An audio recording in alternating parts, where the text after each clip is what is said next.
bom dia a todos. Antes de mais, sejam bem-vindos aqui ao webinar What is Next for Sustainable Business.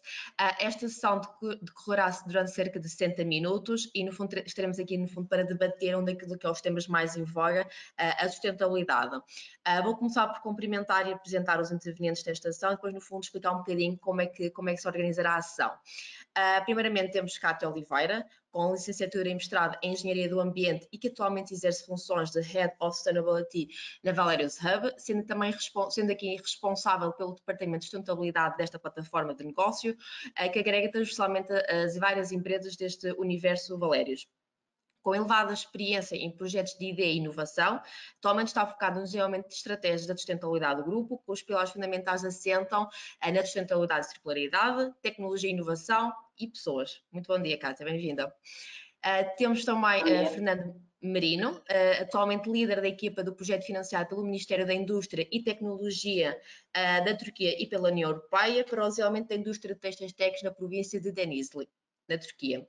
Como mestrado em Marketing e Gestão Estratégica, licenciatura em Engenharia Têxtil e com vasto conhecimento e experiência, é então consultor de várias empresas para o seu desenvolvimento de novos negócios e também palestrante convidado em vários eventos, sempre com enfoque naquilo que é criatividade e inovação. Bom dia, Fernando. Por fim, temos também a Cátia Santana, mestre em Comunicação e Project Office na Porto Business School, na área da inovação pedagógica e da sustentabilidade. Tem como foco o desenho e implementação de projetos e ferramentas no âmbito dos Objetivos de Desenvolvimento Sustentável, onde destaca o projeto financiado Sustainable Act, que mais à frente temos aqui a oportunidade de falar. Portanto, para além daqui das intervenções destes três oradores, no fim teremos aqui um pequeno espaço para questões. Portanto, aquilo que eu vos iria pedir a todos que nos estão aqui a ouvir é que poderão ao longo da sessão ir colocando todas as vossas questões ou dúvidas no chat, indicando, por favor, a quem se dirige a questão e, no fim, tentaremos então responder a todas as questões. Portanto, antes de aqui passar a palavra a quem realmente querem ouvir, gostaria, no fundo, de frisar um bocadinho aquilo que é o grande esforço de inúmeras empresas e organizações públicas ou privadas naquilo que é a transformação para um futuro mais sustentável, onde tem vindo a desenvolver um conjunto de iniciativas bastante diversas nas várias vertentes, como ambiental, económico e social. Mas, no fundo, se calhar, a pergunta que nos vamos sempre colocando é, mas será que então determinada empresa ou organização é sustentável? Será que já fez alguma coisa e, portanto, já é sustentável? Ou será que efetivamente irá aqui um bom caminho a percorrer no âmbito desta vertente? Portanto, iniciaria o debate colocando aqui duas questões à Cátia Oliveira, que mais uma vez agradeço o facto de ter aceito o nosso convite. Sei ter aqui uma pequena apresentação, mas no fundo aquilo que eu gostaria de colocar, ou aquilo que no fundo gostaria de ver aqui também falado, é perceber como é que, sendo a indústria têxtil uma das mais poluentes do mundo, não é?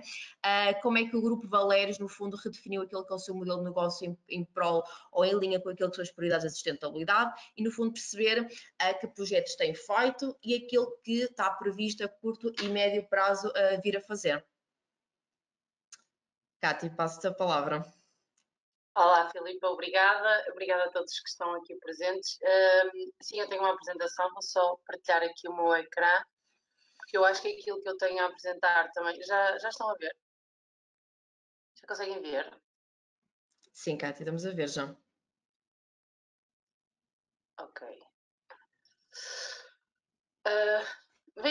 Vêem este quadradinho aqui do GoToWebinar? Não, só vêem mesmo o PDF, certo? Só vemos o PDF. Ok. Pronto, eu estava aqui a falar porque efetivamente esta apresentação vai um bocadinho ao encontro daquilo das questões que tu colocas, porque efetivamente o Grupo Valério sempre reconheceu a indústria têxtil como uma das mais poluentes do mundo, não é? Não só reconhece, como está mais provado cientificamente, e e sempre houve do nosso chairman, do nosso presidente, uma vontade de não só uma vontade e viu não só na sustentabilidade uma oportunidade de crescimento e de negócio, como ele, sendo um homem bastante à frente do seu tempo, viu não só essa oportunidade de negócio, mas também como a única opção de crescimento passível de ser duradoura e de ser efetivamente capaz de resistir às mudanças do tempo e das vontades da sociedade, não é? Que é isso que depois os negócios também se acabam por deparar. Neste âmbito, todos os nossos projetos, já há muito tempo que todos os projetos que têm de inovação e de ID das empresas que fazem parte aqui do Universo Valérios, que desde sempre que se focam na sustentabilidade, no desenvolvimento de produtos e processos mais sustentáveis, e daí também esta necessidade de criar aqui o Valérios Hub, que agora vou passar a apresentar um bocadinho, e que surge precisamente como uma resposta a essa primeira questão que tu me fizeste. Então, aqui falando do Valérios Hub, o Valérios Hub nasce como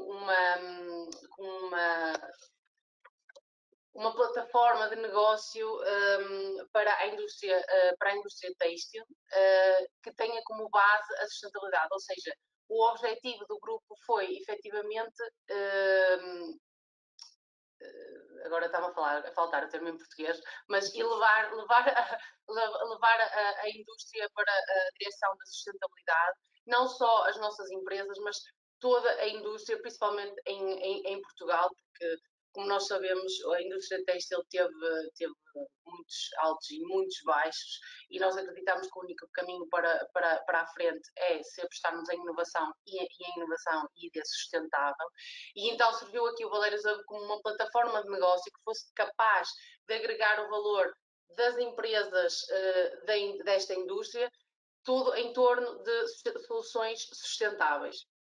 Então, e falando aqui um bocadinho disto, nós agregamos não só empresas que fazem parte do Universo Valérios, mas também outros parceiros que tenham como visão esta ideia da sustentabilidade e de projetos sustentáveis e de produtos sustentáveis e o valor da sustentabilidade como a única forma de crescer no negócio. Então, e aqui incluímos cerca de, e falando um bocadinho das nossas capacidades, são cerca de 12 grandes unidades têxteis em Portugal, são mais de 2.000 colaboradores e temos um volume de negócio superior, tivemos, no caso em 2019, superior a 120 milhões, mas que em 2020, apesar de tudo o que aconteceu, também não será inferior a esses valores, felizmente. E isto tudo com base, então, em fazer eticamente e com valores de sustentabilidade em Portugal. E falando aqui só um bocadinho também do nosso modelo de negócio. Isto surge porque a Valérios tinha até então um modelo de negócio muito vertical, éramos capazes de, e no que diz respeito principalmente a malhas, de fornecer ao cliente todo o serviço, desde a confecção da malha até ao produto final. Com esta ideia do Valérios Hub e da sustentabilidade, e que foi muito disputado pelo projeto 360, que também explicarei mais à frente, a ideia foi tornar este modelo de negócio vertical um modelo de negócio circular e sustentável. E falando aqui um bocadinho também dos serviços, nós então agregamos serviços desde da investigação e desenvolvimento de novos produtos mais sustentáveis, inovadores, que tragam, que acrescentem valor aqui à indústria têxtil. Temos também um departamento de design altamente qualificado, que se foca muito no ecodesign, no design circular, que utiliza novas ferramentas como o Cloud, que é uma ferramenta de design 3D, permite diminuir as amostras, ou seja, em todas as nossas etapas nós temos efetivamente a circularidade e a sustentabilidade como foco. Depois temos também a tecelagem, ou seja, a confecção das malhas, digamos assim. Temos serviços de lavandaria, tinturaria, temos serviços de estamparia, depois temos o grande bolo, que é sem dúvida a manufatura, a produção das peças, o corte e costura, digamos assim.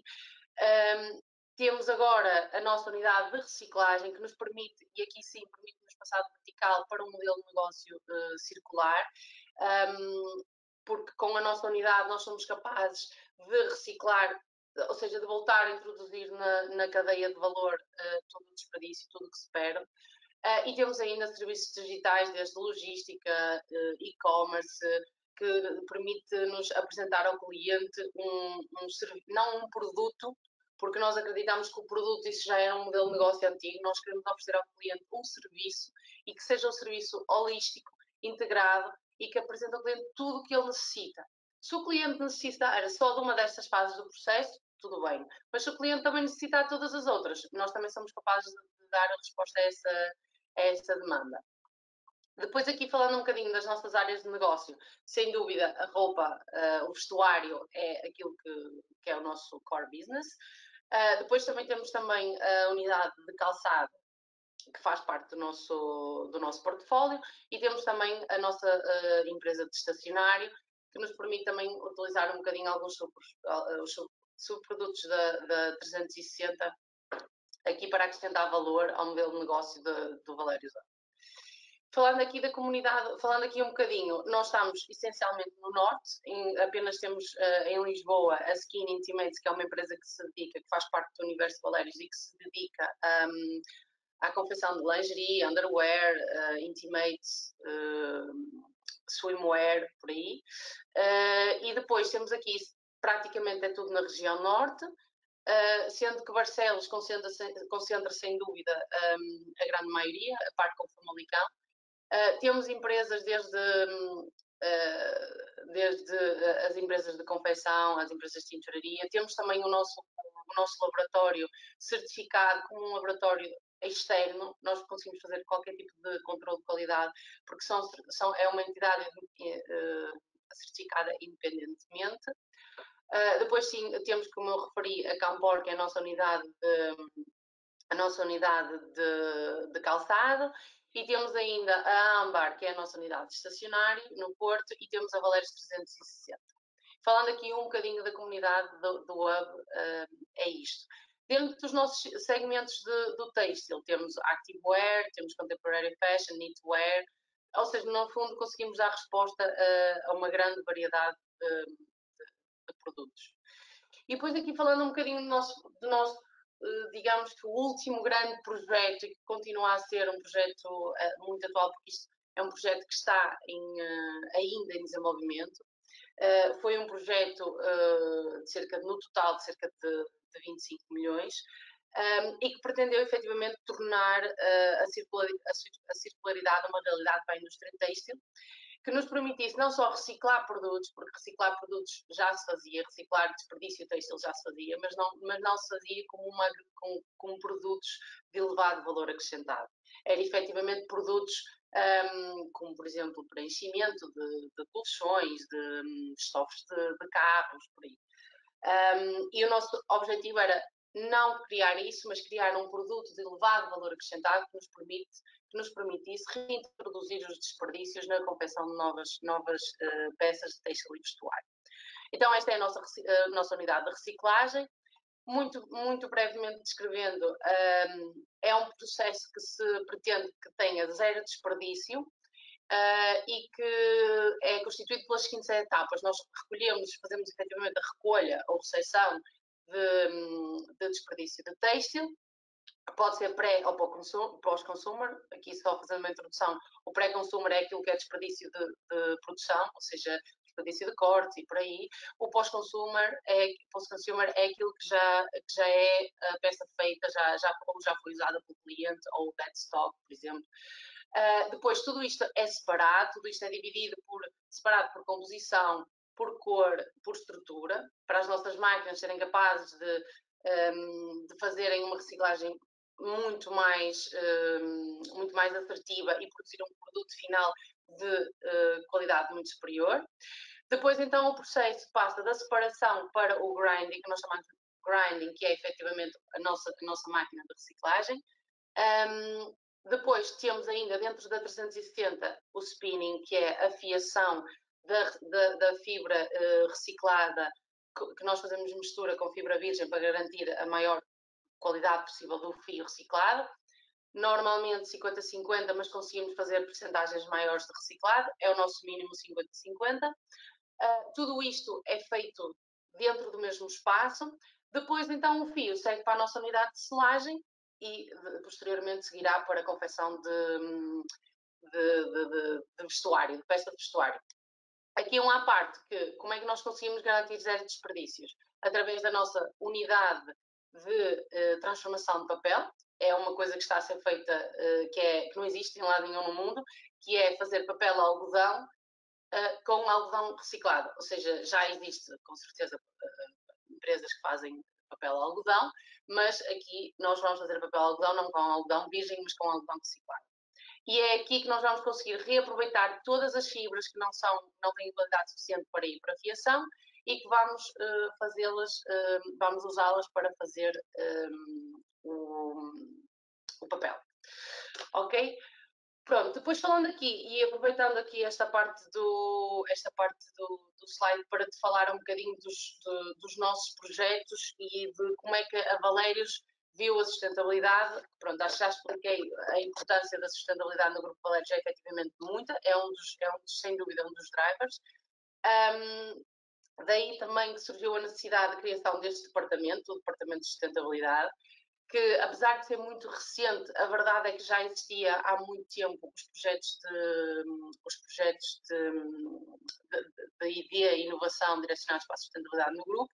Não havia efetivamente um órgão agregador que fosse capaz de estruturar tudo e de incluir tudo o que é feito a todo o grupo.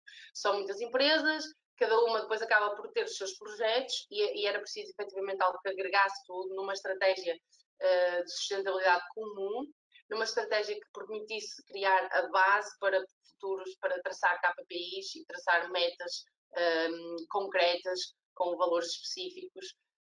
E foi isso também que acabou por levar à criação do Departamento de Sustentabilidade, que no início era só eu, e que agora já somos 3 e que muito em breve passaremos a ser 4 e que eu acredito que no futuro seremos ainda mais porque felizmente o trabalho do nosso departamento tem crescido muito e nós temos cada vez mais projetos e cada vez mais tarefas para lidar. E falando aqui um bocadinho dos nossos projetos, sem dúvida que os projetos para o futuro é dinamizar, alavancar ainda mais o projeto 360. Nós começámos na fase de coleta e de reciclagem do pré-consumer, que no fundo começámos por ser o desperdício de corte das nossas instalações e depois passámos a recolher de outros concorrentes que acabam por não ser concorrentes aqui, mas sim de parceiros de negócio. Depois temos uma segunda e terceira fase, que é efetivamente o post-consumer, que quando nós falamos de post-consumer estamos a falar de peças acabadas que já têm uma dificuldade acrescida muito grande de reciclagem, porque já têm acessórios como fechos, botões, têm diferentes composições, ou seja, é preciso separar tudo isso. Então, a primeira fase já está concluída, já está em velocidade cruzeiro a andar perfeitamente, e temos aqui uma segunda fase, que é a separação e reciclagem do post-consumer, que nós chamamos dead stock, que é aquilo que as empresas têm, as marcas têm essencialmente em armazém que não foi vendido e que ainda se encontra em perfeitas condições, que se encontra ainda embalado, ainda tem identificado, ainda tem as etiquetas que permitem identificar a composição, as peças não estão destruídas, ou seja, é muito mais fácil de fazer essa reciclagem. E depois uma terceira fase, que será efetivamente reciclar tudo quando vem tudo misturado. Por exemplo, existem aquelas lojas que hoje em dia, de certeza que toda a gente conhece, vocês vão lá e colocam a vossa peça e às vezes até ganham um desconto para comprar novas peças, e aí essa será a nossa terceira fase, separar esse bolo todo misturado. Isso é muito difícil porque é preciso haver um mecanismo de separação automática, separação automatizada dessas peças. E é nisso que nós estamos a trabalhar neste momento. Nós estamos a trabalhar com parceiros para desenvolvimento de máquinas que permitam fazer essa separação automática das peças. Depois também, os nossos projetos passam, por um lado, pela aposta na pesquisa, na investigação e no desenvolvimento de novas matérias-primas, ou melhor, de novas malhas com matérias-primas que surgem todos os dias no mercado. Existem imensas fibras novas, como a fibra da banana, a fibra do ananás, a fibra da laranja, a fibra de cânhamo, é uma imensidão delas que se provam, ou não, às vezes, ser mais sustentáveis. E esse é uma das nossas linhas, é a procura de novas matérias-primas, incorporar mais matérias-primas sustentáveis e também passar essa mensagem para o nosso cliente. E depois também muito trabalhar ao nível dos processos e dos processos que nós consideramos mais poluentes, que no caso são os processos chamados processos úmidos. É processos de tingimento, processos de lavandaria, processos de tinturaria. E então, onde é que nós estamos a atuar aqui? Nós estamos a atuar num projeto muito grande que nós estamos a fazer, no fundo, o scale-up industrial. É uma solução que já está aprovada em laboratório. Estamos a fazer o scale-up industrial, que é o projeto Colorifix, que no fundo é tingimento sem químicos e tingimento com bactérias. O que acontece, e muito rapidamente, porque eu já sei que já estou a ficar sem tempo, é que nós fazemos o tingimento em laboratório. Isto é um projeto com a empresa mesmo Colorifix, que é uma empresa que surgiu na Universidade de Cambridge, e eles em laboratório fazem a modificação genética das bactérias para um determinado ADN de uma determinada cor que se encontra na natureza. Por exemplo, imaginemos uma folha verde, retira-se do ADN dessa folha, e isto já existe database sobre isso, ok? Nós não vamos à folha retirar lá nada, já existe em base de dados. Retira-se a parte que dá o verde à folha, modifica-se a bactéria geneticamente para isso, não há qualquer perigo, ok? Eu sei que nós agora estamos um bocadinho sensibilizados com vírus e tal, mas não há qualquer perigo, são bactérias comumente existentes. Nós até trabalhamos bastante com a E. coli. Modifica-se geneticamente o DNA dessa bactéria e depois faz o crescimento, já aqui na nossa empresa, o crescimento, a reprodução em grande escala da bactéria, e depois fazemos o tingimento com essa bactéria. Ou seja, não há qualquer utilização de químicos, a única coisa que se usa é mesmo o extrato para crescimento das bactérias, que é açúcar, no fundo, e isto é um processo que nos permite poupar até 50% de água, permite-nos poupar cerca de 35% de energia, e isto traduz em mais de 30% de toneladas de CO2 que se evitam a sua emissão e, claro, a utilização de zero químicos. Nós, no final, vamos ter uma água, no final do processo de tingimento, vamos ter uma água limpa, ok? E depois, pronto, temos outros projetos, como estamos a investir ativamente na ativação e remodelação das nossas estações de tratamento de água em cada uma das nossas instalações que têm este processo de úmidos. E temos, por exemplo, arrancámos agora com o projeto, a instalação já está a ser feita há cerca de um ano, mas arrancou agora mesmo para a fase de testes, já com tudo otimizado, que é um processo de, na ETAC temos não só o tratamento biológico, mas temos o processo de tratamento por osmose, que nos vai permitir uma reutilização da água até 65% do projeto. Isto, estamos a falar de água que depois de ser tratada está ótima para consumo, ok? Portanto, isto é uma coisa mesmo gigante. E assim, pronto, muito rapidamente e falando à velocidade da luz, é isto que nós neste momento estamos a trabalhar. Pronto, Kátia, assim, resumidamente. muito obrigada. Acho que deste-nos aqui bastantes exemplos daquilo que é o papel, aquilo que é a presença ou o enfoque da sustentabilidade no Grupo Valérios, desde alguns exemplos como o papel algodão, o facto de cada vez ser um modelo de negócio circular. Portanto, muito obrigada aqui pela partilha. Filipe, deixa-me só dizer uma coisa, Força. Desculpa, que eu esqueci-me, e isto é mesmo importante para nós. Nós não acreditamos que o greenwashing, nós acreditamos que temos que combater o greenwashing, ok? E isto é tudo aquilo que se diz que é sustentável e não é. E para isso o meu departamento, e também tem crescido muito nesse sentido, nós temos uma equipa interna que faz life cycle assessment aos nossos produtos e que nos permite mostrar com dados reais que efetivamente os produtos são mais sustentáveis do que A é mais sustentável do que B porque utiliza esta fibra em vez daquela. Ou seja, isto só para reforçar que nós não só dizemos que somos mais sustentáveis, como estamos mesmo a trabalhar no sentido de provar que estes processos são mais sustentáveis. E temos uma equipa interna e temos o software e fazemos isto para os nossos produtos e também para outros, e eventualmente poderemos fazer também para clientes externos. Só para acrescentar este ponto, desculpa. Sim, e obrigada pela nota, porque mais do que querer parecer, é preciso também realmente ser e ter aqui esse alinhamento com aquilo que são realmente as políticas de sustentabilidade, porque senão o nome deixa de fazer algum sentido. Tá bem? Obrigada, Kátia. Antes de passar aqui a palavra ao Fernando, ia só reforçar que poderão colocar todas as questões que assim entenderem no chat, indicando só a quem se dirige a questão, que no fim tentaremos responder todas as questões que nos forem aqui colocadas. Está bem? Pronto, passaria então aqui a palavra ao Fernando, que mais uma vez agradeço o facto de que aceite o nosso convite e que também aceitem aqui uma pequena apresentação para nos mostrar, no fundo, aquilo que também gostaria de ter a sua opinião, com base naquilo que é a sua experiência e conhecimento, como é que analisa esta crescente preocupação, aquilo que é a crescente procura pelo alinhamento das estratégias de negócio em prol da sustentabilidade. Não queremos só, no fundo, parecer, também queremos ser e, portanto, a sustentabilidade também é já um fator competitivo. E perguntava-lhe também, no fundo, para perceber qual é a sua opinião, como é que evolui esta questão da sustentabilidade em Portugal, comparativamente a outros países, em particular à Turquia, que sei que é onde está a falar. Portanto, passo a palavra, Fernando. Fernando, desculpe. Ok, bom dia, Filipe. Agora Está-me a sim. ouvir? Sim, agora sim. Sim?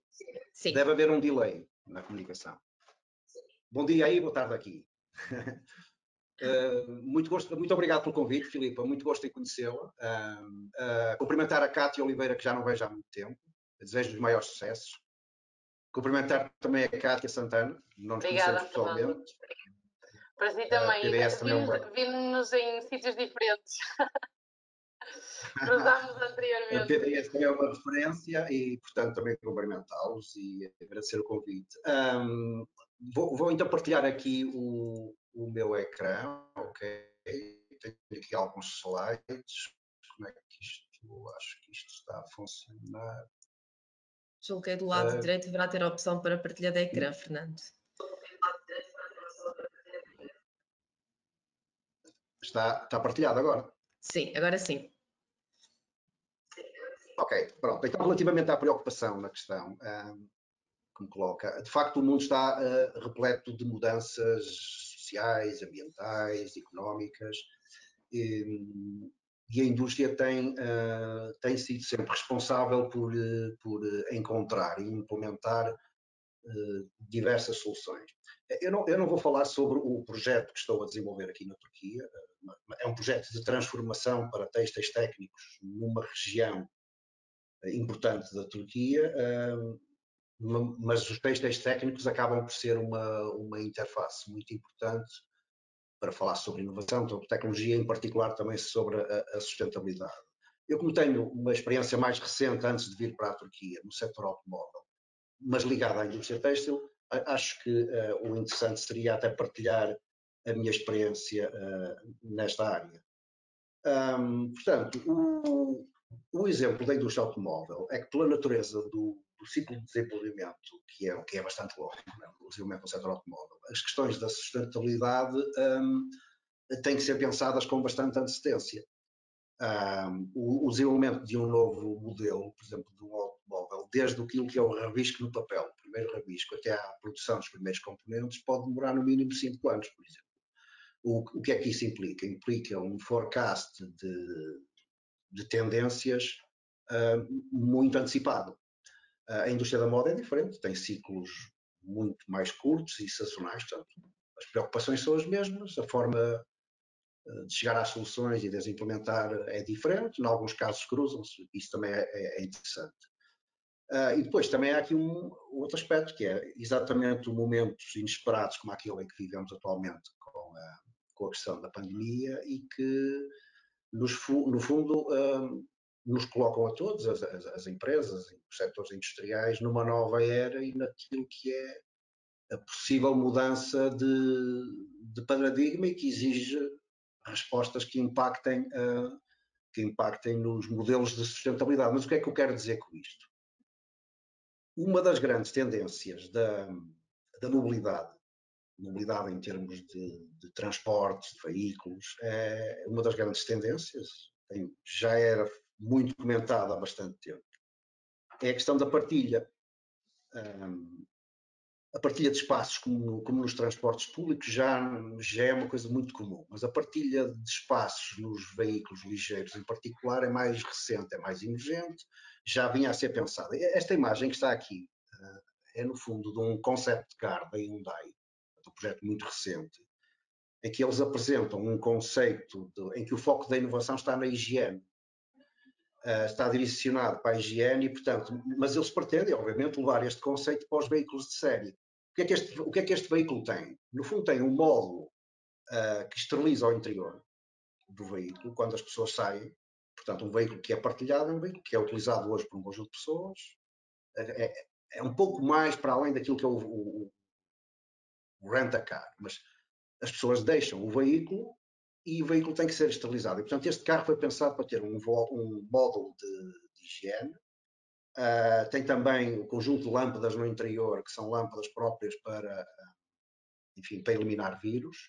E tem módulos para que as pessoas que, por exemplo, nos bancos da frente, não respirem o mesmo ar das pessoas que estão nos bancos de trás. Bom, até aqui estamos a falar de tecnologia. É importante, porque isto é, no fundo, uma forma de acompanhar momentos de mudanças, de ameaças, enfim, de mudanças de paradigma, destes problemas, no caso concreto da pandemia, com inovações tecnológicas.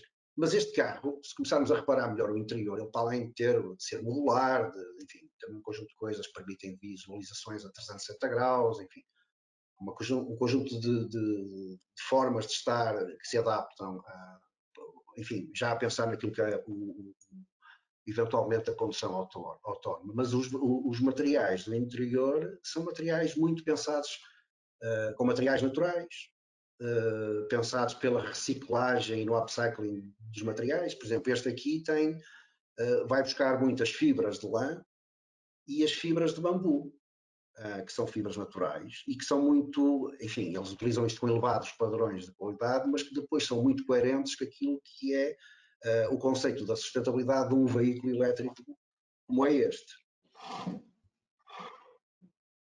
O carro do futuro, no fundo, isto, enfim, já se vem pensando há bastante tempo, mas o carro do futuro é um carro em que os materiais vão ser muito mais sustentáveis, isto é, não necessariamente como a imagem é um bocado no sentido da provocação, mas também ao mesmo tempo para transmitir aquilo que é uma visão.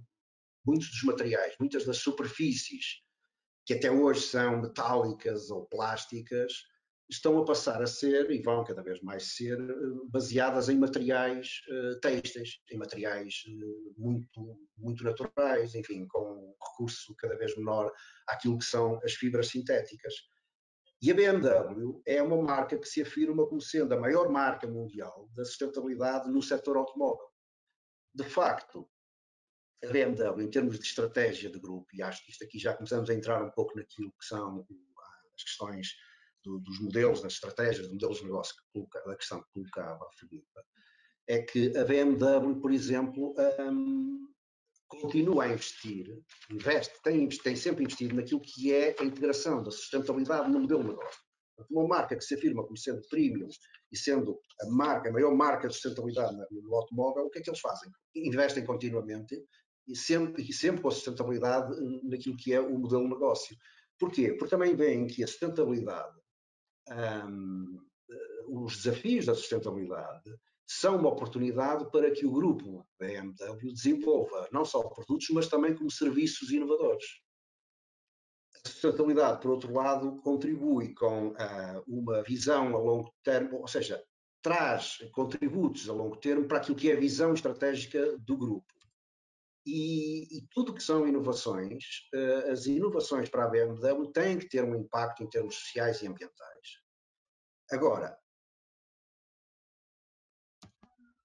o que é que isto tem a ver em termos, como funciona em termos de cadeia de fornecimento e cadeia de valor? Ou seja, como é que isto tem impacto nos setores industriais, como por exemplo uma indústria têxtil? Estas imagens a branco do lado direito, o Tier 1, Tier 2 e Tier 3, no fundo são os fornecedores de primeira, de segunda e de terceira linha daquilo que são os setores de fornecimento da OEM, que é a marca. Neste caso poderia ser a BMW, ou a Hyundai, ou outra marca qualquer. O setor têxtil enquadra-se tipicamente naquilo que é, agora fugiu-me aqui a imagem, não sei porquê, desapareceu o PowerPoint, não parou. Não, continuamos a ver, Fernando. Ok, peço desculpa, é que nos desapareceu a imagem, me estava a dar apoio. A indústria têxtil é tipicamente um fornecedor ou de segunda ou de terceira linha, talvez mais terceira, mas em alguns casos de segunda. O que é que... portanto, a indústria está organizada em cadeia de fornecimento e quando o processo de componentes se inicia, aquilo que eu falava há pouco, que no mínimo pode demorar 5 anos, inicia-se ao nível do ID. Ou seja, o que é que a marca faz, a OEM? A marca impõe às entidades, às organizações, às empresas de ID, podem ou não estar nos fornecedores, podem estar integradas ou não.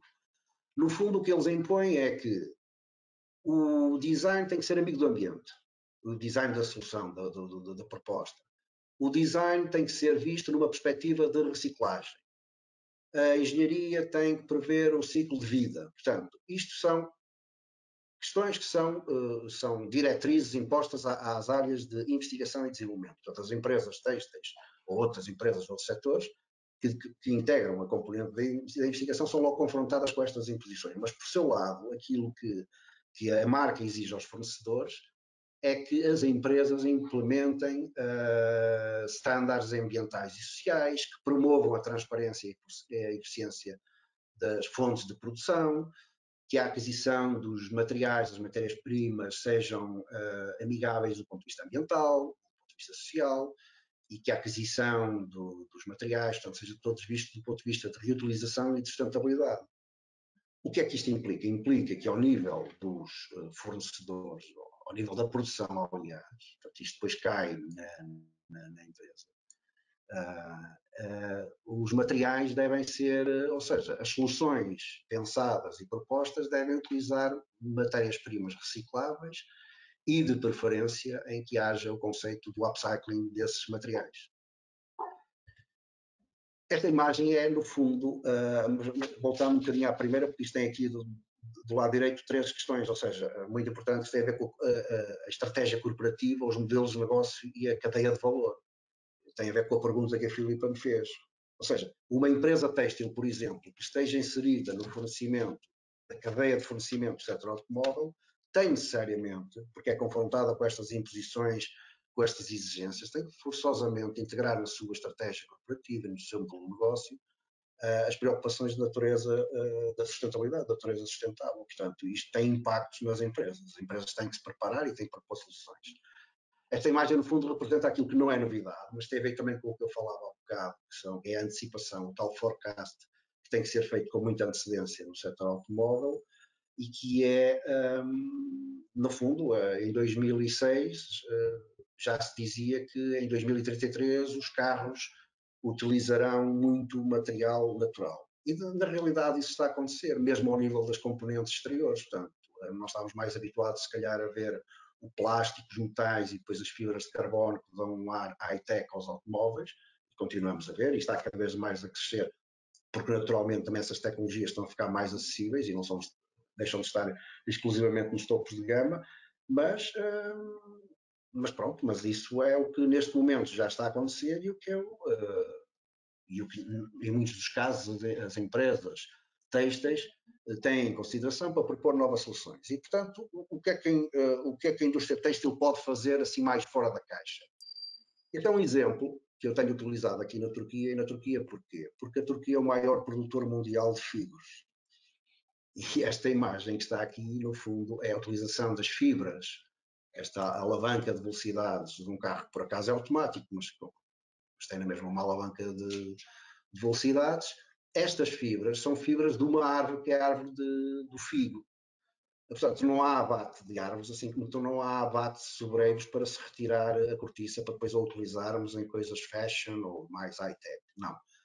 O que há é retirar a utilização de fibras naturais e, como há bocado a Kátia também falava, portanto, as empresas preocupam-se cada vez mais em utilizar estes conceitos. Neste caso é num automóvel, podia ser noutro setor completamente diferente.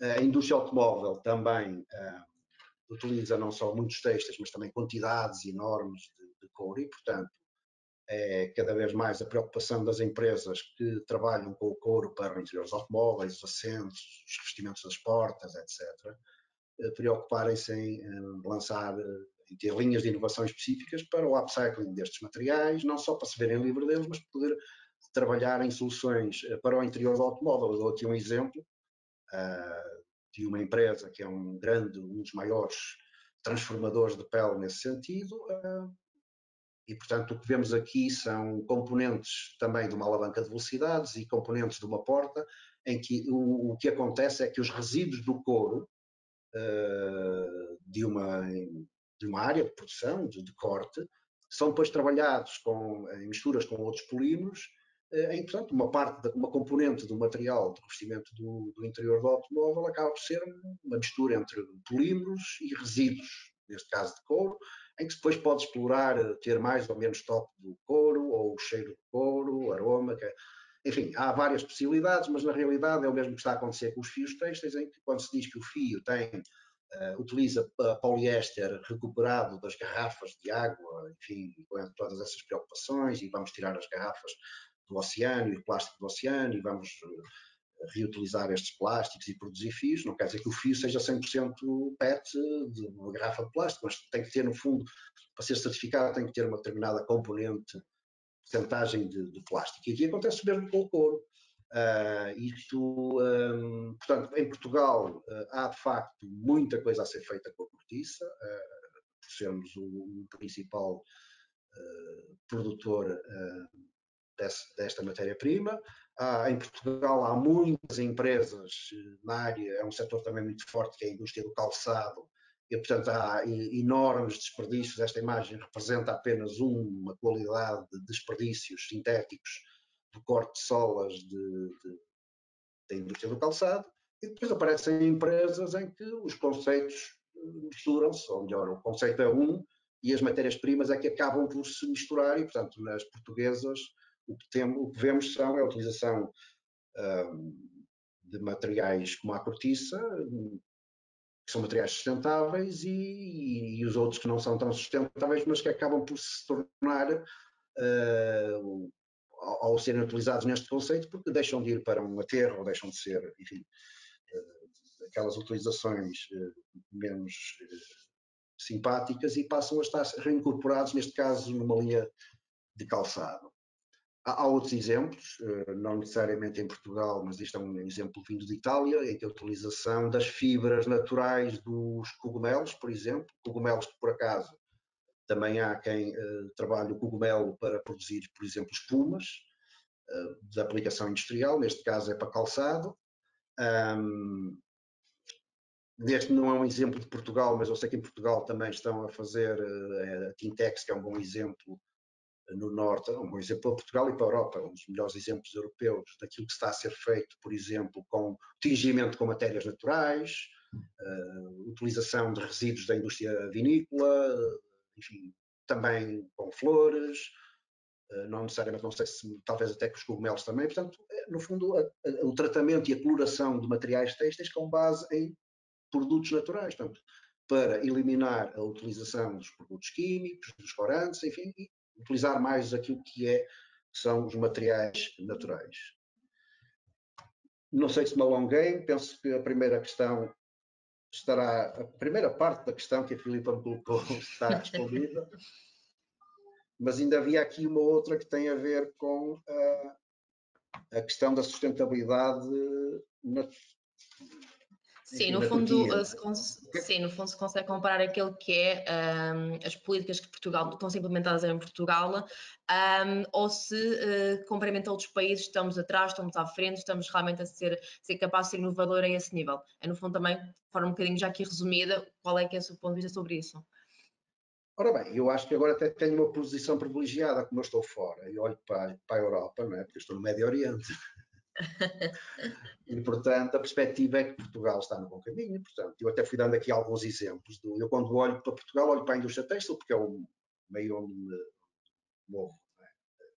E, portanto, o exemplo da Tintex, o exemplo da Valérios, o exemplo da ERT, onde eu estive a trabalhar, o exemplo da Riopel. Portanto, há várias empresas têxteis que estão perfeitamente ao nível daquilo que está a ser feito. Aliás, eu acompanhei antes de vir para a Turquia, estive muito envolvido nos clusters têxtil e automóvel de Portugal. E, portanto, agora estou aqui a implementar um cluster de têxteis técnicos na Turquia, portanto vou acompanhando aquilo que se passa, e portanto também o que está a acontecer em Portugal está claramente ao nível daquilo que está a acontecer, na minha opinião, no resto da Europa. Na Turquia, eu posso dar um exemplo. Ontem aconteceu aqui em Istambul, eu não estou em Istambul, mas assisti na plataforma online, as segundas Sustainability Talks de Istambul. Portanto, começaram em 2019 e este ano foi a segunda edição. Portanto, a Turquia é um país muito grande. São 85 milhões de habitantes. Se repararem aqui, diz que é o sexto maior fornecedor de têxteis a nível mundial. não está aqui referido, mas eu posso dizer que em termos de produção de marcas, das grandes marcas internacionais, a Turquia aparece em terceiro lugar atrás da Índia e do Bangladesh. E a rivalizar com a Turquia está Portugal, ou seja, Portugal com 11 milhões de habitantes, a rivalizar com um país de 85 milhões de habitantes. Enfim, não vou entrar em questões de políticas, questões de salários, etc. Enfim, o nosso salário mínimo em Portugal é 3 vezes mais do que aquilo que é da Turquia. Nós teremos 200 mil pessoas a trabalhar na têxtil, eles têm, aqui bem no canto inferior direito, são 2 milhões de pessoas a trabalhar na indústria têxtil. Mas a indústria têxtil é muito importante para a Turquia, é a segunda área de maior exportação da Turquia. Enquanto aqui na Turquia, por exemplo, as grandes, e há muito boas empresas, eu estou numa zona onde talvez as melhores empresas, talvez não, são as melhores empresas têxteis de têxteis lá. E são muito bem equipadas e com muita capacidade de investimento. Mas, por exemplo, aqui uma empresa pode estar a falar na redução de umas relações de banho, portanto tem a ver com a quantidade de água que se gasta para atingir 1 quilo de matéria têxtil e, portanto, eles estão a falar ainda em reduzir de 100 litros por quilo para 50 litros por quilo, portanto, já as boas empresas já andaram por aí, mas as boas empresas em Portugal já falam de 20 para baixo. Não é? Portanto, a diferença é esta. A preocupação existe, há um grande movimento de preocupação para as questões da sustentabilidade na Turquia. Há grandes diferenças, há diferenças que são óbvias, mas está a acontecer. Por exemplo, eu aqui na Turquia estou a fazer um trabalho e isto é um forecast sobre o que é que podem ser áreas interessantes para esta região, no sentido de que o que se está a fazer é transformar, é também prever o futuro, que é, há aqui muitas empresas, são os melhores do mundo nos têxteis lar, rivalizam muito com Portugal compete com eles naquilo que são as pequenas séries, a inovação, o design, portanto aí enfim, somos muito competitivos. Agora, na produção em grande escala, isso aí não temos capacidade enfim, temos dificuldades em concorrer com a dimensão daquilo que é a Turquia, mas eles, enfim, também estão preocupados com o futuro, não é? Porque os salários vão aumentar, agora não, estamos numa crise muito grande aqui neste momento, a inflação disparou muito. Mas tem que se preocupar com o futuro e, portanto, o trabalho que eu estou aqui a fazer é, no fundo, se virem aqui do lado esquerdo, são várias áreas de novos materiais, novas têxteis inteligentes, têxteis funcionais, materiais sustentáveis e processos. O que é que pode vir a ser os cenários para daqui a 5, daqui a 10 e daqui a 15 anos? E a gente rapidamente percebe que as questões da sustentabilidade, por exemplo, tem que começar a trabalhar agora com investigação aplicada, vinda dos centros de investigação, das universidades. Daqui por 2, 3 anos começa a ter os primeiros produtos, chega ao mercado, passa mais 5 anos, mas depois o mercado vai saturar, porque a competição é muito grande e, portanto, é que partir para outras coisas. Não é? Mas eles já estão a trabalhar, a empresa a trabalhar aqui nesta área. E pronto, não sei, Filipe, se tomei muito tempo, se ainda tenho mais tempo para falar, não contei o tempo, mas... Fernando, obrigada. Espero ter sido... Desculpa, mas só algum problema em ouvi-lo no final. Não, e foi extremamente útil porque acho que nos deu aqui bastantes exemplos, setor automóvel como outros, até mesmo exemplos de algumas empresas em Portugal que realmente vão fazer aqui um excelente trabalho, como é o caso da Valéria, tem Tex, outras que referiu, e acho que a sustentabilidade, como diz, ou como cada vez é mais evidente, realmente é algo que é competitivo, é algo que é valorizado, quer nós lá do ponto de vista mais do consumidor final, quer também do lado das empresas quando estão a falar com clientes, com fornecedores. Portanto, obrigada, Fernando, porque acho que nos deu aqui bons exemplos. Cátia Santana, passo então agora aqui a palavra. Obrigada, Fernando.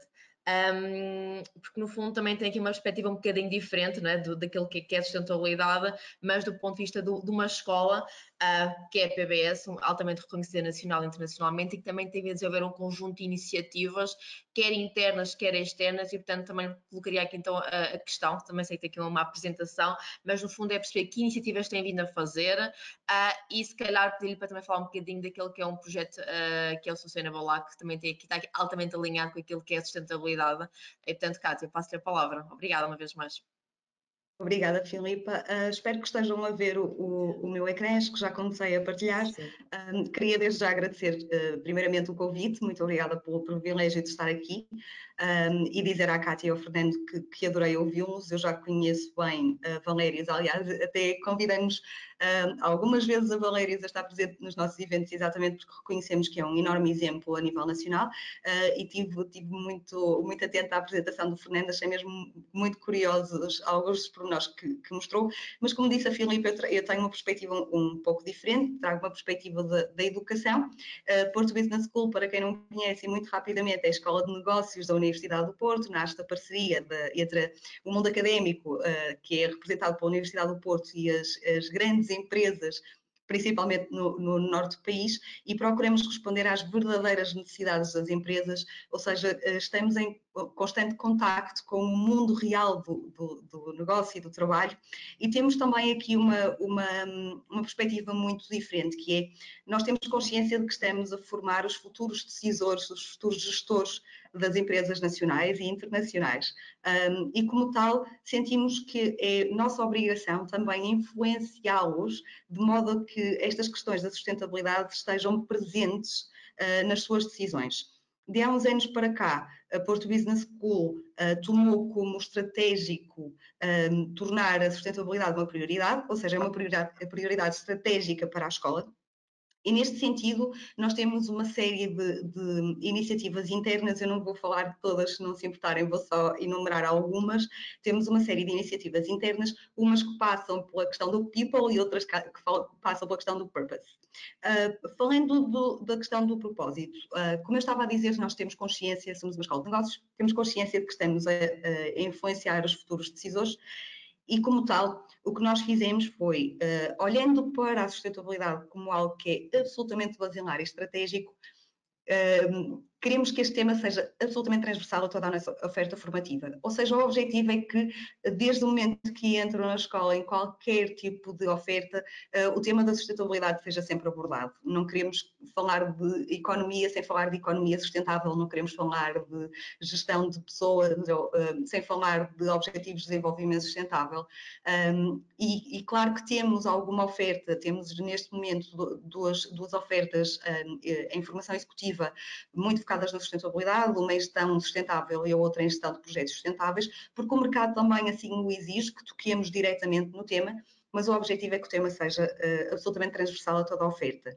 E depois temos uma série de iniciativas, como por exemplo, algo que se falassem disto há 2 anos atrás, diriam que seria quase impossível, mas o Covid veio precipitar muitas mudanças e penso que não terá sido só na nossa organização, mas neste momento já nos assumimos como uma paper-free school, o que significa que não há papel a circular pelos nossos alunos, a não ser que eles optem por imprimir, e mesmo assim nós tentamos desmotivá-los dessa intenção, mas somos uma paper-free school. Antigamente vocês entravam na escola, recebiam uma capinha linda, cheia de material impresso, agora já não fazemos isso, é tudo fornecido através do nosso Virtual Campus.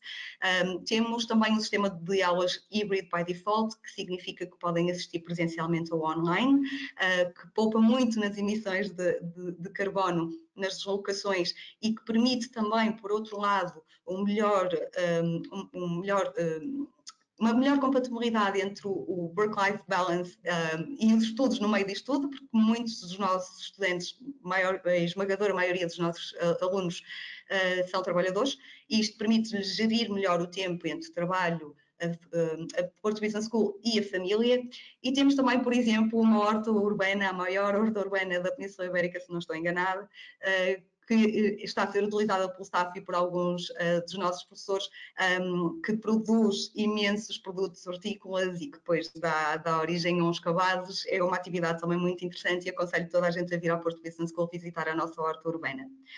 Por outro lado, como eu estava a dizer, somos uma escola de negócios e agora vou falar de 2 coisas muito importantes, que é o porquê da sustentabilidade ser a melhor escolha de negócio, e depois do Sustainable Act, Filipa, que também conhece muito bem, e aliás achei muito curioso o Fernando falar das Sustainability Talks, porque nós temos e sorrimos as duas porque temos uma atividade no âmbito do Sustainable Act, são as Sustainable Talks, mas já falarei um bocadinho sobre isso.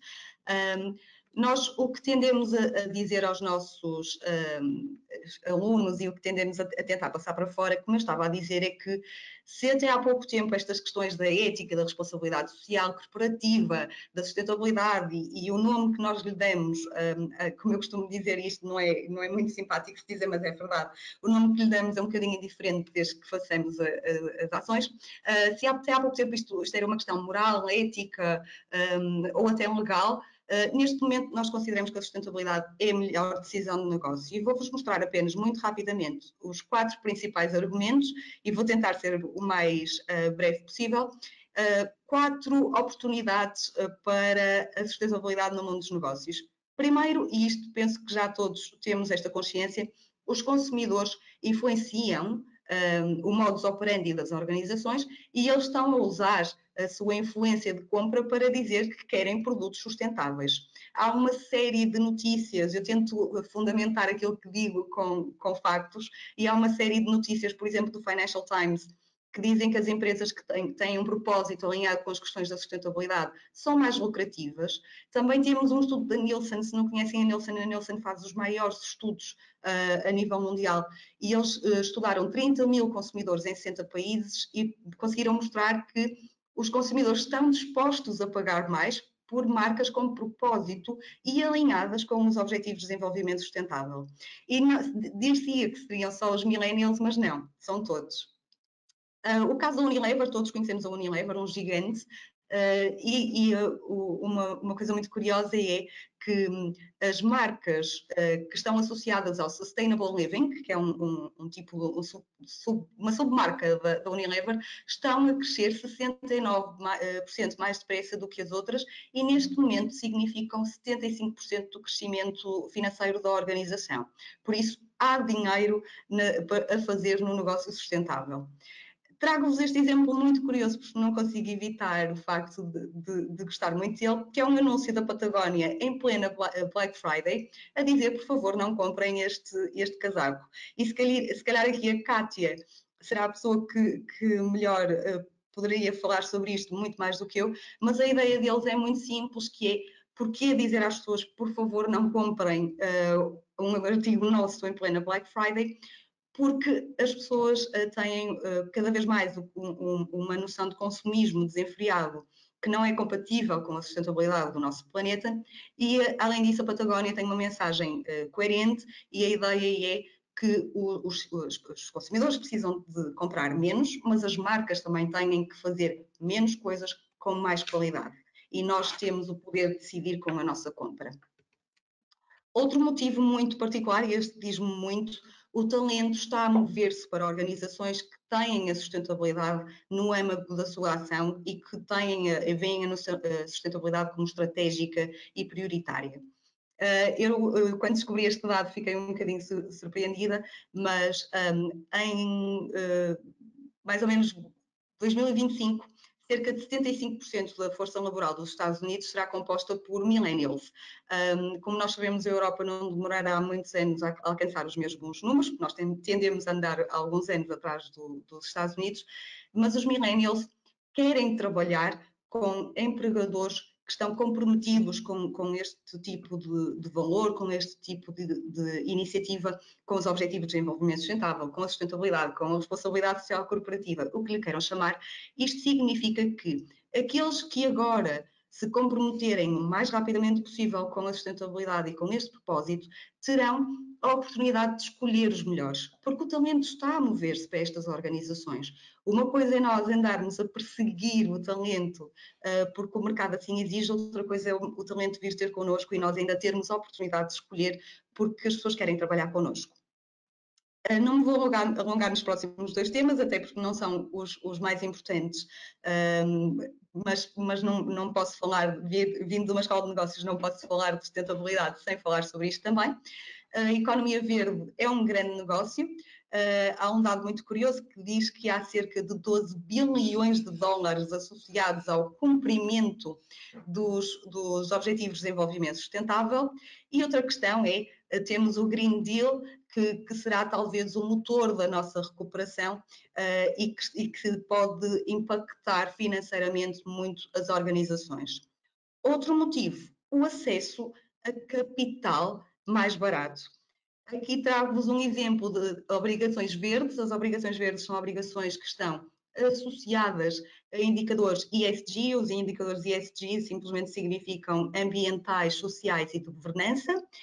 E, absolutamente incontornável, o plano de recuperação e resiliência, que tem um dos eixos mais importantes, será o crescimento inteligente, sustentável e inclusivo.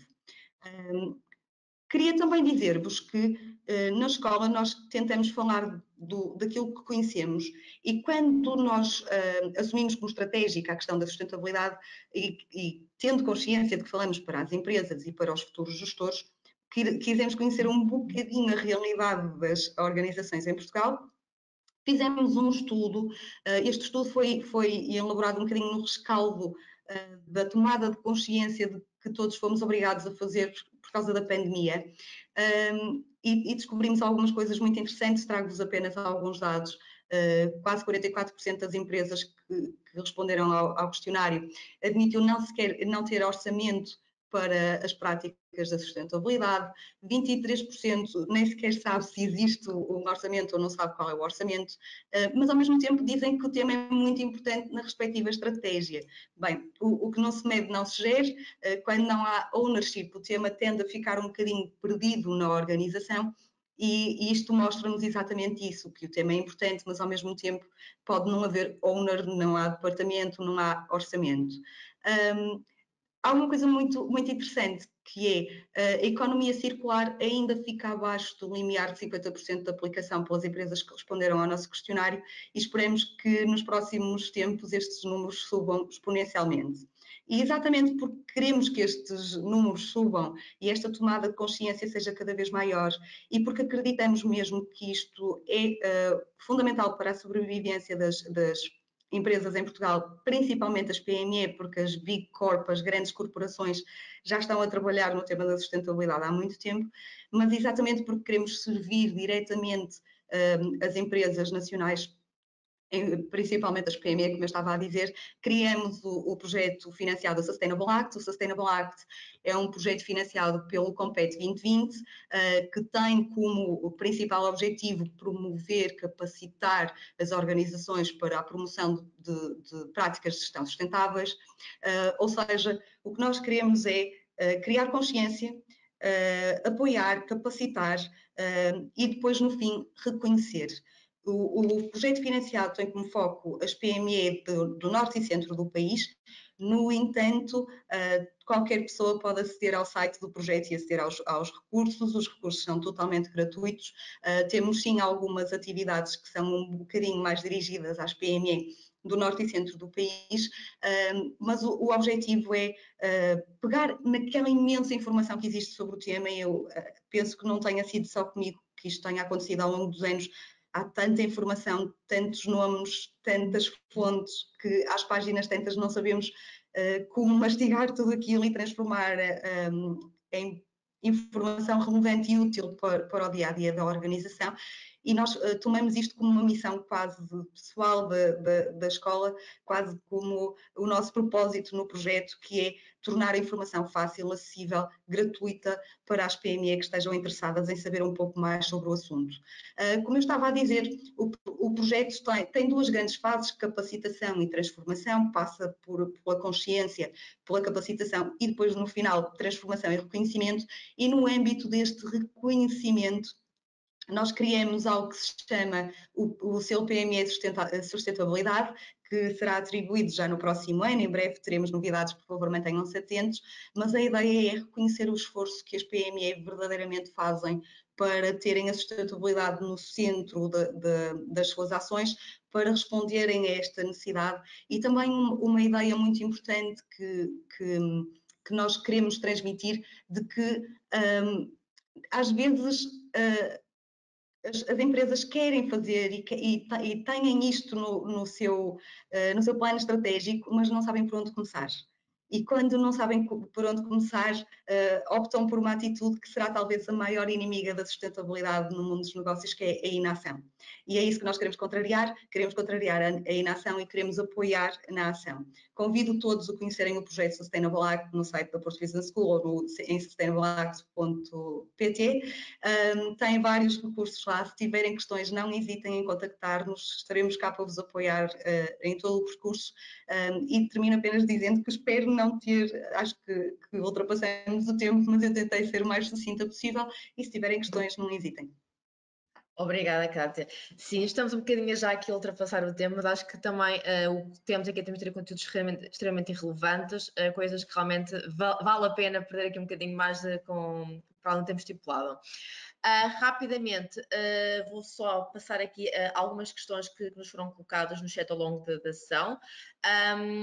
Se porventura não conseguimos responder todas as questões, depois naturalmente responderemos por e-mail através do contacto e-mail que nos foi disponibilizado a quando da questão. Portanto, eu colocaria aqui uma primeira questão à Kátia Oliveira, ok?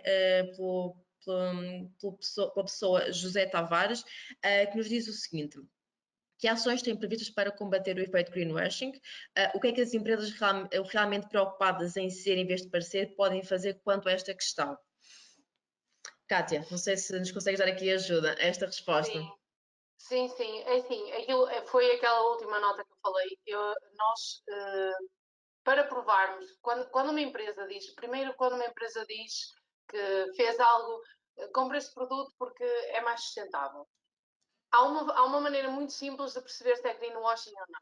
Que informação é que a empresa passa sobre efetivamente esse produto? Só diz que é mais sustentável, porquê? O que é que utilizou em vez do que utilizava para ser mais sustentável? O que é que foi reduzido? Quando as empresas dão efetivamente, e nós temos imensos exemplos disso, já há imensas marcas que vendem, e quando vendem nos websites e nas etiquetas, eu estava a ver assim aqui, e nas próprias etiquetas têm a informação relativamente ao produto e que não é especificamente greenwashing. Até vou-vos mostrar aqui uma, por acaso tem aqui uma, que é uma empresa com que nós trabalhamos, e eles têm não só a informação do produto, a empresa chama-se Tala, vende bastante sportswear, tem não só a informação do produto, mas refere aqui todas as normas que tem, e se vocês entrarem no site da marca, isto também vem aqui com depois uma informação sobre a fibra que usaram e porque é que esta fibra é mais sustentável, e se entrarem no site, vocês também encontram informação específica sobre isso. Temos outras marcas, como por exemplo, estou-me a recordar agora, a Organic Basics. Se vocês entram lá nos produtos deles e eles dizem quanto é que eles poupam por usar aquele material, por exemplo, se é feito com algodão orgânico, se é feito com algodão reciclado, com liocel, outra fibra qualquer.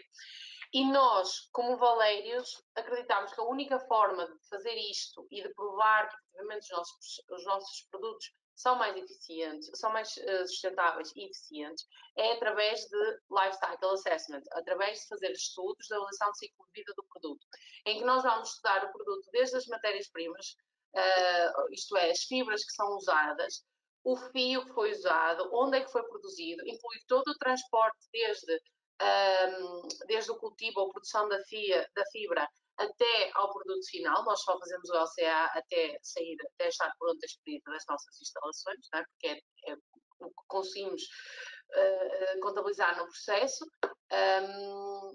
E nós acreditamos que, efetivamente, fazer estes estudos de avaliação de ciclo de vida é a única forma de provar que os produtos são mais sustentáveis. E nós conseguimos dizer, nós utilizamos este tipo de fibra e, por causa disto, nós poupamos X% de água, nós emitimos menos X toneladas de carbono. Tudo isto é contabilizado. E nós revemos nisto uma estratégia tão importante que criamos uma equipa dedicada só a fazer estudos de LCA. Temos trabalhado, no caso, com a FEUP, para validar a nossa metodologia. Isto não existe uma certificação para fazer LCAs, mas nós estamos a tentar fazer o máximo possível para que os nossos LCAs sejam verificados, e esta para nós é a única forma que nós temos de provar efetivamente que somos mais sustentáveis e não nos deixarmos levar pelo greenwashing, porque se nós estivermos atentos às próximas, às diretivas da União Europeia e ao que aí vem em termos de legislação, eles vão começar vão começar a restringir bastante aquilo que se pode dizer e como é que se pode dizer. Portanto, esta é a nossa forma de ver. Eu não me lembro se tinha mais uma segunda parte da questão, Filipe. Não, no fundo é tentar perceber como... Era isto, não era? Do o que é que se pode greenwashing. fazer com quanto a isso? Ok, Kátia, obrigada. Fernando, colocava-lhe aqui uma questão que foi-nos colocada pela Luísa Souza, que nos pergunta o seguinte: do ponto de vista do consumidor, pensa que a utilização de materiais naturais é apelativa ao mercado em massas ou é algo que ainda podemos considerar como um mercado de nicho?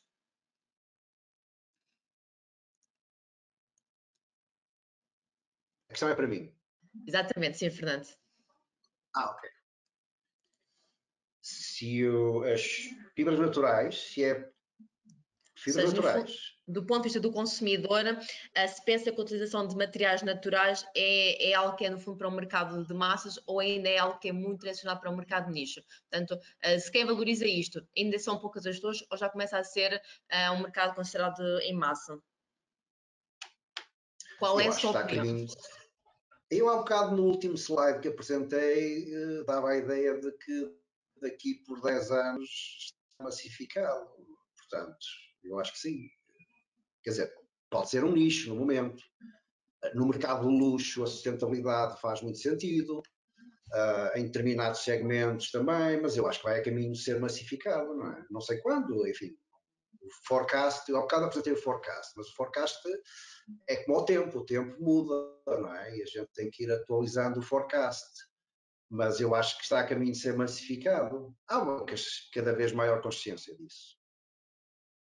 Ok, sim, no fundo é um bocadinho, se calhar para já ainda podemos considerar aqui algo se calhar ainda de nicho, mas que no fundo estamos aqui a caminhar para que seja mais massificado essa valorização. Obrigada, Fernando. Nós temos aqui ainda mais questões, mas eu se calhar faço uma última questão à Kátia Santana e devido aqui às questões do tempo que estamos a ultrapassar, responderemos depois por e-mail. Kátia, temos aqui uma questão da Sofia Gomes. Como é que a PBS mede o impacto das ações de sustentabilidade e, no fundo, qual é que é o feedback dos alunos sobre estas mesmas medidas que estão a ser implementadas? Ok, então vou tentar ser sucinta.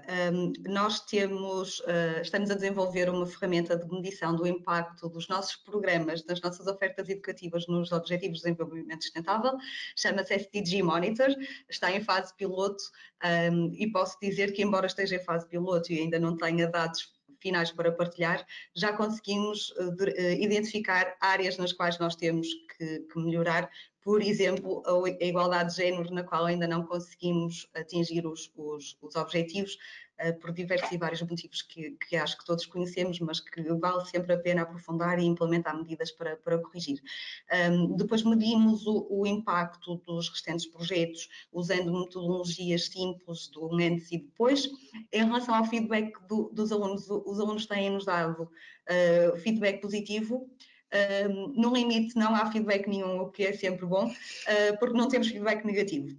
Ou seja, ainda acontece de haver alunos que preferem imprimir, por exemplo, os seus materiais, mas isso é uma preferência pessoal na qual nós nem sequer podemos interferir, mas tentamos desmotivar. Dou-vos um exemplo, eu tenho aqui o meu à frente, nós antigamente dávamos garrafas de água de plástico, uma coisa surreal, aos alunos quando chegavam às aulas tinham as suas garrafinhas de plástico, agora já não existe nada disso, temos os cantis que damos a todos os alunos que entram por aqui e que podem ser reabastecidos nas nossas fontes, e depois, por exemplo, na cafetaria e no restaurante só temos vidro e os alunos podem ir, pegar num copo de vidro e encher na fonte.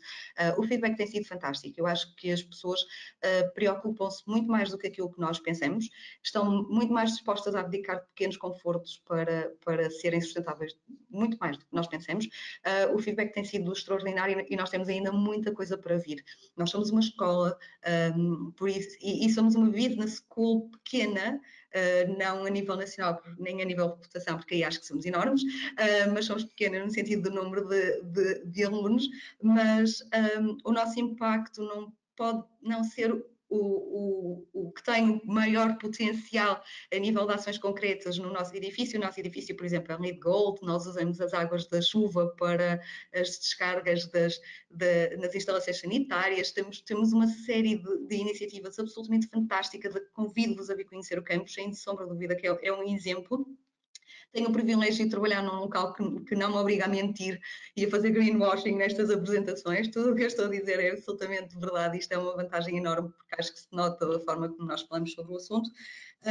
Mas terminava dizendo que sim, o que não se mede não se gera. Temos uma série de metodologias, o SDG Monitor para a oferta formativa, temos outro tipo de metodologias relacionadas com uma ferramenta da A-Planet para medir o impacto dos outros projetos, também podem conhecer, e o feedback até agora é imensamente especial e positivo para nós. Obrigada, Kátia. Bem, eu tenho aqui uma última questão para colocar. O que eu vos peço a todos é que sejam, digamos, um bocadinho mais sucintos possíveis, só no fundo para termos aqui uma última reflexão conjunta sobre esta temática. No fundo, que conselhos, com base naquilo que é a vossa experiência, dão a quem nos estão a ouvir, ou seja, no fundo, como é que nós podemos fomentar uma cultura de transformação em prol daquilo que é um futuro mais sustentável? O que é que nós, no nosso dia a dia, nas nossas empresas, podemos fazer para tornarmos um bocadinho melhor onde vivemos? Peço só que sejam muito células. Se calhar seguindo a ordem, começava por ti, Kátia Oliveira, por favor. Assim, isso é uma questão tão vaga que é muito difícil responder assim encurtadamente, mas eu acho que é assim, eu acho que para transformar os modelos de negócio em modelos de negócios mais sustentáveis, eu acho que começámos sempre por ver o que é que existe no mercado, o que é que está a ser feito. Depois, eu acho que a colaboração e a cooperação, seja com alguém que era antigamente visto como nosso competidor, desculpem, isto foi uma tradução péssima, com os nossos concorrentes, que deixaram de ser concorrentes e passam a ser nossos parceiros, porque a indústria, falando aqui da indústria têxtil, a indústria têxtil não funciona sozinha, ninguém faz nada sozinho e nós dependemos todos uns dos outros, seja pela própria necessidade de fornecimento de matérias, seja e nós na Valérios acreditamos nisto e daí surgiu o Valérios Hub e trabalhamos com outras empresas que partilham dos mesmos ideais. Eu acho que a colaboração e a cooperação é essencial. Também com unidades, nós fazemos parte do Sustainable, temos a nossa contribuição no Sustainable Act da PBS. Portanto, eu acho que a colaboração é essencial, a cooperação e, acima de tudo, perceber as coisas que estão a ser feitas e não nos deixarmos cair na tentação de marketing fácil, de publicitar que temos isto e aquilo. Não, mais vale comunicar pouco, começar a comunicar o que é que fazemos de errado e o que é que pretendemos fazer de bem e como lá vamos chegar, porque os clientes também, eles não procuram só saber o que é que está a ser feito bem, eles procuram empresas cada vez mais transparentes, que permitam a rastreabilidade das coisas e que sejam honestas no sentido de, ok, nós estamos aqui, mas nós queremos ir até ali. Então eu acho que isto acaba por ser um bocadinho fundamental e falando aqui da nossa perspectiva da nossa empresa e também do nosso, porque como o Fernando estava a dizer, o cluster têxtil tem imensa potencialidade. Nós temos projetos que estamos a fazer com o cluster e que envolvem muitas outras empresas e o progresso só se consegue efetivamente trabalhando em conjunto, principalmente quando estamos a falar de uma questão tão transversal como é a sustentabilidade e a sobrevivência do nosso planeta e da própria espécie, não é? Assim, resumindo, Filipa, e sendo tão vaga como tu, até isso. Obrigada, Kátia. Fernando, há aqui algum ponto que consiga acrescentar aquilo que a Kátia Oliveira, no fundo, já resumiu neste ponto? Desculpe, não estamos a ouvir.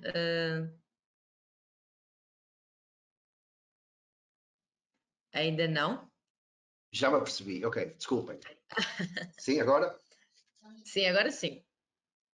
Agora sim, agora estou. Ok, pronto. Haverá muita coisa que as empresas podem fazer, desde a implementação de ferramentas, metodologias de Lean e de Kaizen, ou envolver todos os colaboradores. Há muita coisa que pode ser feita. Eu sou um pouco mais, até pela minha experiência que tive numa empresa, a última empresa onde trabalhei quando estive aí em Portugal, e foi na implementação da estratégia da inovação. Eu acho que toda a metodologia que eu utilizei pode ser utilizada para implementar uma estratégia na área da sustentabilidade, mas que tem que ser simples. Aliás, a Kátia também dizia, não adianta grandes complexidades relacionadas com marketing. Eu acho que as estratégias simples e de fácil monitorização são as mais impactantes. Definir opções estratégicas de sustentabilidade para aumentar a competitividade. O que é que isso significa? Relações com centros de investigação, por exemplo, ou clusters. Definir a política da sustentabilidade. Quais são os objetivos genéricos e quais são os específicos para a sustentabilidade. E para cada coisa que a gente escreve, enfim, explica exatamente o que vai fazer. Nada de forma muito complexa.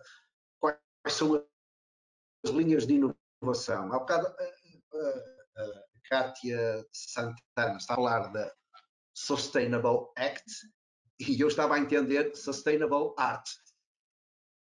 Pensei que era arte. Por exemplo, no processo que eu implementei em Portugal, na ERT, onde também desenvolvi a estratégia de marketing e de inovação, e que eu acho que faz sentido uma estratégia de marketing e sustentabilidade não muito complexa, mas uma das linhas de inovação, por exemplo, se implementou, era a Sustainable Art, a arte sustentável. No fundo, desenvolveu-se, por exemplo, isto pode ficar para outra altura, um anel, toda uma linha de joalharia, em que o anel foi prototipado com 19 quilates de ouro branco e zircónio, um anel de senhora, e que o anel era composto por ouro e por têxteis técnicos. O que é que isso, que impacto é que isso teve? A empresa não vendeu relógio, não vendeu anéis, não passou a vender ouro.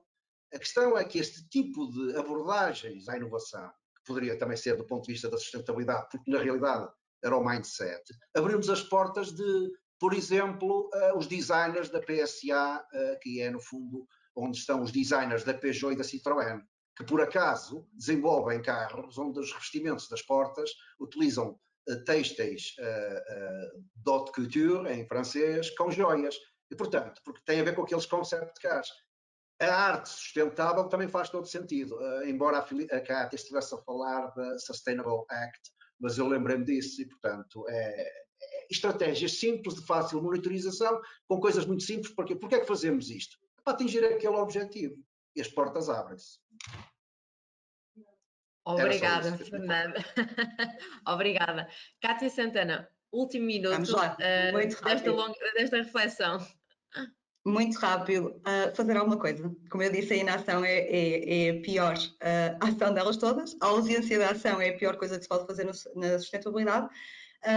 E exatamente como os meus colegas panelistas estavam a dizer, olhar um bocadinho para os Objetivos de Desenvolvimento Sustentável, não querer ir a todas, ninguém vai aos 17, não se preocupem, ver quais são os fundamentais e estratégicos para o setor. Aproveito também para dizer que nós temos uma ferramenta de autodiagnóstico no âmbito do Sustainable Act, podem usar e que até, de acordo com o setor no qual estão inseridos, sugere quais podem ser os 5 ODS com maior potencial naquele setor e naquela área de negócio. Mas, acima de tudo, e de forma muito tranquila, começar a fazer alguma coisa. Se precisarem de ideias, temos também documento com benchmark de boas práticas, façam. Há muitas coisas que as empresas já fazem e nem sequer sabem que são sustentabilidade. Há muitas coisas que nós fazemos porque são boas práticas, porque gostamos do local onde trabalhamos, porque queremos ser melhor para as pessoas e para o ambiente e para a economia, e tudo isso, sempre que procuramos fazer o bem, é sustentável. Por isso, olhem um bocadinho mais atentamente para o que já fazem e tudo menos inação. Ok, Kátia, muito obrigada. Agradeço a todos, Kátia Oliveira, Fernando Marino e Kátia Santana. Acho que deram aqui uma excelente visão, excelentes exemplos. Há um excelente apelo também de, no fundo, o que é importante é começar por algum lado, fazer alguma coisa. Portanto, muito obrigada mesmo por tudo, pelos contributos. Dou assim então por encerrada esta sessão. Quero agradecer também a presença de todos que nos estão aqui a ver e a ouvir. Desde já pedimos desculpa aqui por um bocadinho pelo atraso na hora, mas achamos também que temos aqui a partilhar alguns pontos muito interessantes. E, portanto, muito obrigada. No fim, queria só dar aqui uma pequena nota. Nós, FI Grupo, iremos continuar aqui com a nossa jornada de webinars e, portanto, no dia 7 haverá aqui um webinar dedicado aos financiamentos europeus, para além daquilo que já foi feito no Horizonte Europa. Portanto, depois acompanha, creio que o link para as inscrições também estará aqui já no chat. Por fim, muito obrigada, desejo um bom fim de semana e voltamos a ver, certamente. Muito obrigado. Obrigada, Filipa. Até breve. Adeus a todos. Até breve. Obrigada a todos.